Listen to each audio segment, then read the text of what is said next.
President Trump today slamming Democratic Senator Dianne Feinstein for her handling of the sexual assault allegations against Supreme Court nominee Brett Kavanaugh. Feinstein waited weeks before revealing that she received a letter from Kavanaugh's accuser detailing the allegations. Here's the president. What I don't like is that Senator Feinstein had this letter for a period of like 3 months from July, maybe even before that, but from July. Why didn't Senator Feinstein bring this up at her meeting with Judge Kavanaugh? Why didn't the Democrats? They knew about the letter because she was showing it to Democrats. Why did they wait till everything was finished and then bring it up? And on Capitol Hill, the Washington Post reports that there is growing criticism of Feinstein among Republicans and even some Democrats over her decision not to share this information with some of her Senate colleagues until it leaked to the media last week. In the meantime, Feinstein yesterday stepping up her push for an investigation of the Kavanaugh allegations.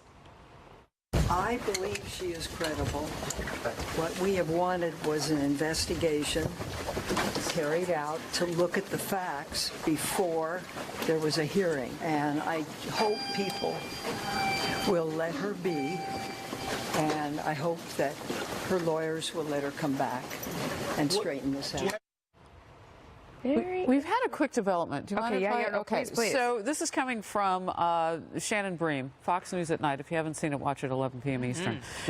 Sources telling Shannon that they are willing to send a committee staff to Dr. Ford in California or wherever she would like to meet to get her side of the story versus, quote, the bright lights of a national hearing.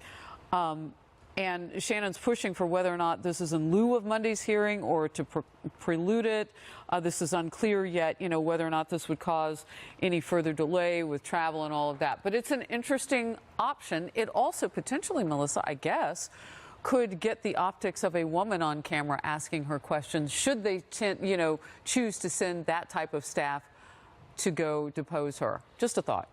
It is. I mean, it's an interesting idea, but then you could see it spinning back in the other direction where they're like, she doesn't want to come forward, so now they're going to hunt her down. It's all in how you. It's all in how the offer is made. Because, sure. well, or it could be if it happens. If she doesn't want to come forward at all at this point, Charlie. I mean, her team could kind of spin it in any way they want. I feel like it's not wrong to say that there's a reluctance on her part now to come out at all. But she's leveled serious charges, and it's not unfair to say if you're going to level these charges, we need to get a full hearing of them.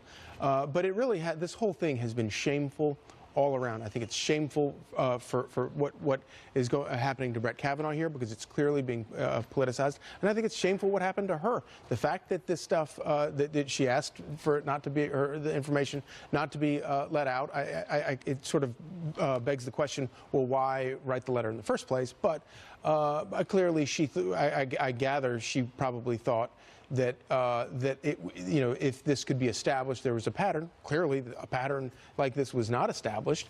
But in any event, it's a terrible situation. She's also a well-educated woman. Yeah.